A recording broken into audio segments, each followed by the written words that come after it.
Mr. Vice Chairman, sir, the central question of security in a society amongst people in nations requires that we be very clear as to what we mean when we use the words national security. National security has many ramifications. It would be simplistic to reduce it to purely the military angle.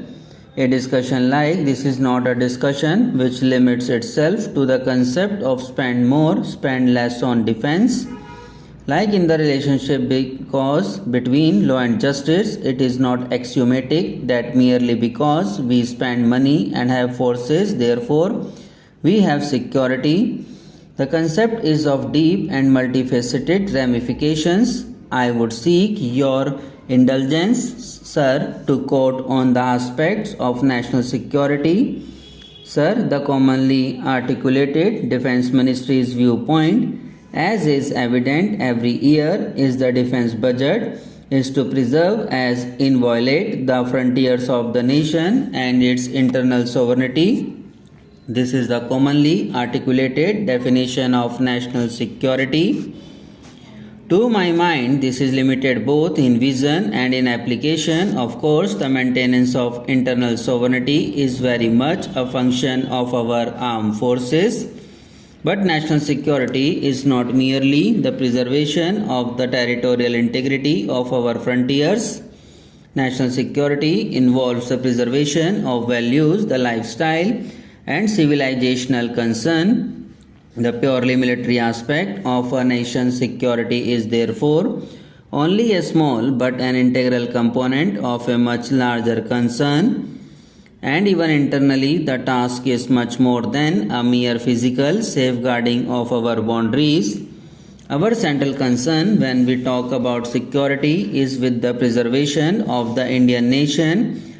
And until we are clear about the core values of our nationhood and are able not only to articulate them but also to obtain a national commitment to them, we would not even know what it is that we are attempting to protect or to secure. These core values may well be destroyed if the nation is subjected to external aggression. But in today's world, aggression or imperialism has many ramifications. It is a finely sophisticated weapon and it need not necessarily reflect itself merely in the form of physical aggression. Therefore, when one is talking of national security concerns, one is talking of the military angle, one is talking of the industrial angle. It is my belief, sir, that the most vital component into a nation's security effort is internal. If the internal fabric is weak, if the internal thought is loose, then no amount of military spending will provide to the nation the security that it is seeking. There is a limitation of time. I do wish to come to substantive points. My resolution talks of deteriorating security environment. I shall submit through history and in a very real geostrategic sense that there are three components, three strategic nation components. If one is talking of the external security to this nation's security, these three components are the buffer of Tibet, the buffer of Afghanistan, and the buffer of the Indian Ocean.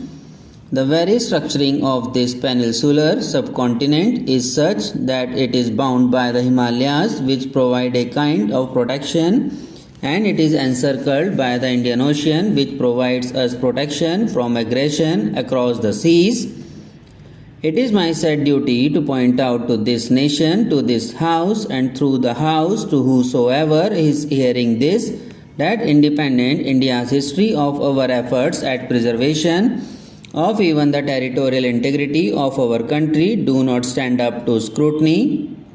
In the 40s, we accepted the beating of a portion of Jammu and Kashmir. In the 50s, we accepted the elimination of the buffer of Tibet. We went on and in the 60s accepted the beating of the high tops of the Aksai Chin, and in the 60s itself and as continued through the 70s, we accepted a diminution of our presence in the Indian Ocean.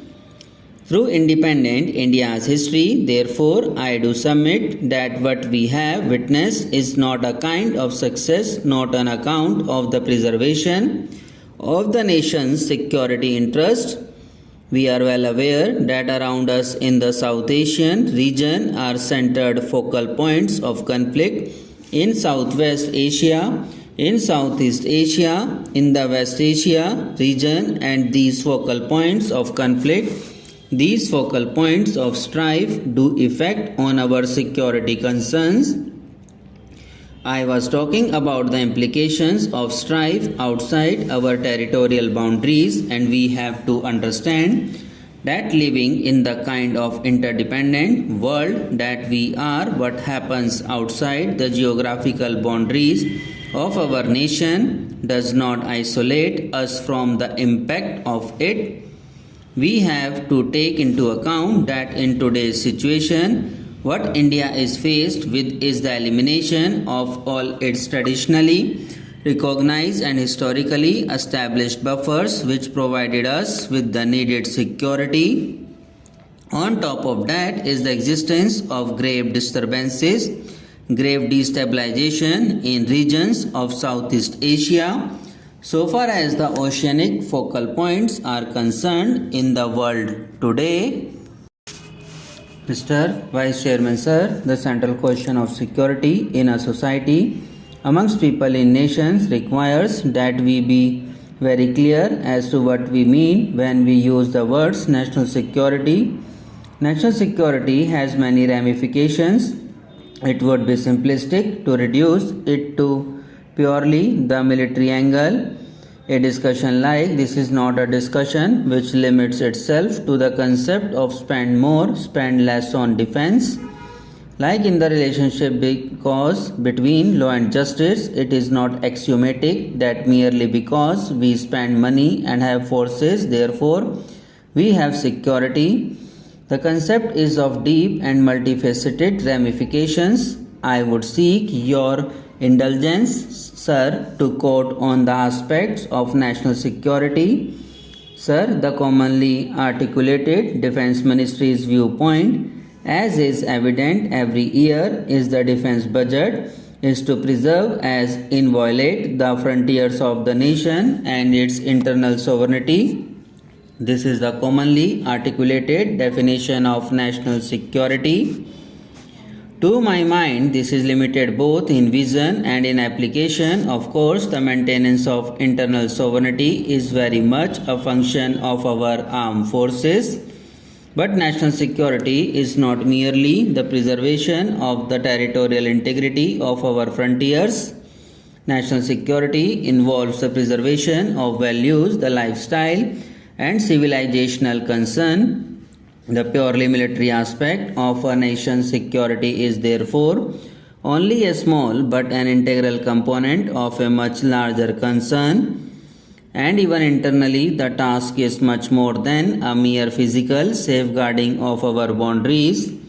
Our central concern when we talk about security is with the preservation of the Indian nation, and until we are clear about the core values of our nationhood and are able not only to articulate them but also to obtain a national commitment to them, we would not even know what it is that we are attempting to protect or to secure.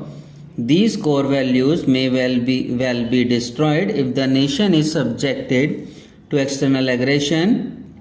But in today's world, aggression or imperialism has many ramifications. It is a finely sophisticated weapon, and it need not necessarily reflect itself merely in the form of physical aggression. Therefore, when one is talking of national security concerns, one is talking of the military angle, one is talking of the industrial angle. It is my belief, sir, that the most vital component into a nation's security effort is internal. If the internal fabric is weak, if the internal thought is loose, then no amount of military spending will provide to the nation the security that it is seeking. Subscribe now and press the bell icon. Never miss an update.